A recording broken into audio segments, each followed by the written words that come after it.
চাদরও ভিজে গেছে। নমস্কার সবাইকে, আমার সকল বন্ধুদের জানাই সুপ্রভাত। কেমন আছো সবাই? আশা করছি সবাই খুব ভালো আছো। প্রতিদিন আমি সকাল 6:30টায় ঘুম থেকে উঠে পড়ি। তার মধ্যে হয়তো এক আধ দিন 5-10 মিনিট দেরি হয়ে যায়। আর সকালবেলা উঠে আমার প্রথম কাজ হচ্ছে বাসন মাজা আর রান্নাঘর মোছা। তো আজকেও উঠে আমি আগে থালা বাসন মেজে নিয়েছি, তারপর রান্নাঘরটাকে মুছে নিয়েছি। তারপরে বালতিতে করে জল নিয়ে চলে এসেছি নাতা দেবো উঠোনটাকে। এখন বর্ষাকাল, তাই উঠোনে দেখো চারদিকময় ইট পাতা, না হলে কাদা হবে।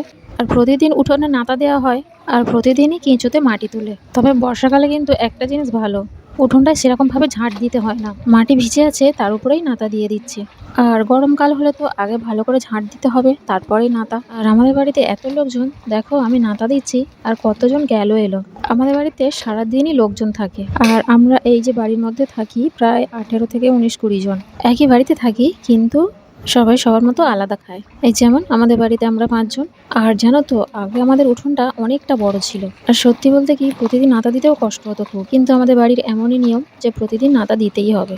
আর এখন উঠোনটা ছোট লাগছে, তার কারণ হচ্ছে ওই যে ওরা সব ঘর বেঁধেছে নতুন করে, সেই ঘরগুলো অনেকটা বাড়িয়েছে, মানে উঠোনের দিকটাই অনেকটা করে বাড়িয়েছে, তাই জন্য উঠোনটা ছোট হয়ে গিয়েছে আর ওদের ঘর বড় হয়েছে।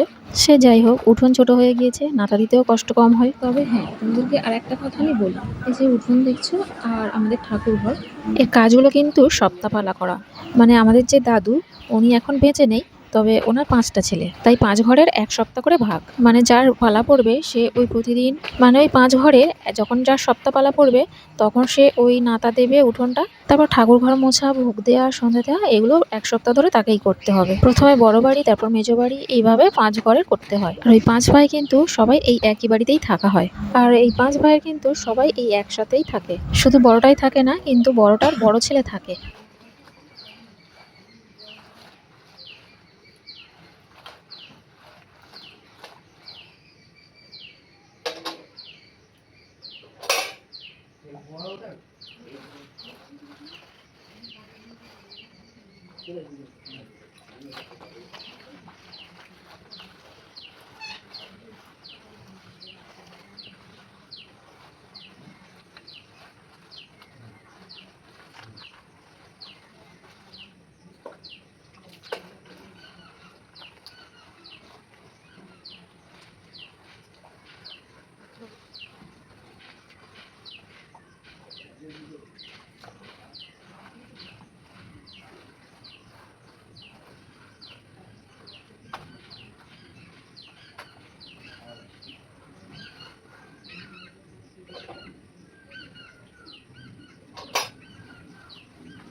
এই দেখো, তোমাদের সাথে কথা বলতে বলতে আমার পুরো উঠোনটাই নাতা দেওয়া হয়ে গিয়েছে।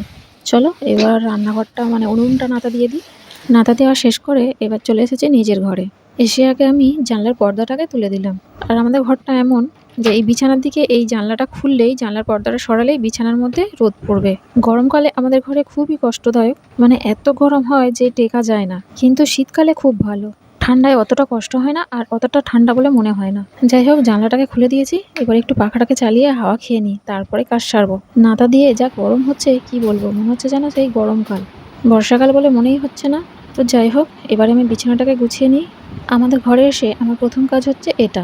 বিছানাটাকে যতক্ষণ না সুন্দর করে গোছাচ্ছি ততক্ষণ মনে হয় যেন কেমন কেমন একটা লাগছে। তাই আগে ঘরে এসে আমি জানলাটাকে খুলে দিই, তারপরে বিছানাটাকে গুছিয়ে নিই। তারপর ঘরদোর ঝাঁট দিয়ে ব্রাশ করে মুখ ধুয়ে নিই। তারপর বাসি জামা কাপড় ছেড়ে ঘরটাকে মুছে নিই।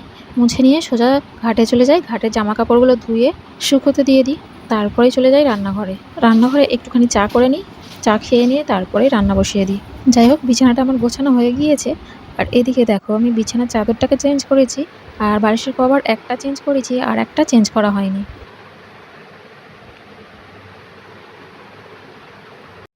আর এই যে আজকে দেখো কি একটা সবজি নিয়ে এসেছে।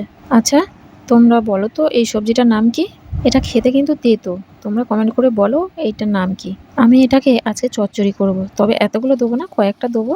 এই যে দেখো, কেটে নিয়েছি, তারপর ভেজে নিয়েছি। এবার কাঁচকলা আর আলু ভেজে নিচ্ছি। কাঁচকলা আলু দিয়ে চচ্চড়ি করব। আর এদিকে করেছি মাছের ঝোল। দেখো, আজকে রান্না হয়ে যেতে কুঁড়োর হাঁড়িটা তো বসিয়েছি, কিন্তু আজকে কুঁড়ো করব না। এই হাঁড়িতে আজকে ধান সেদ্ধ করব। আমাদের মাঠে তো ধান ফেলেছে, আর ধান ফেলে এই ধান কটা বেশি হয়ে গিয়েছে। ধানগুলো কোলাও হয়ে গিয়েছে, কিন্তু এতগুলো ধান নষ্ট করব? তাই জন্য সেদ্ধ করে নিচ্ছি। এই দেখো, কথা বলতে বলতে আমার ধান সেদ্ধ হয়ে গিয়েছে। চলো এবার নামিয়ে নিই।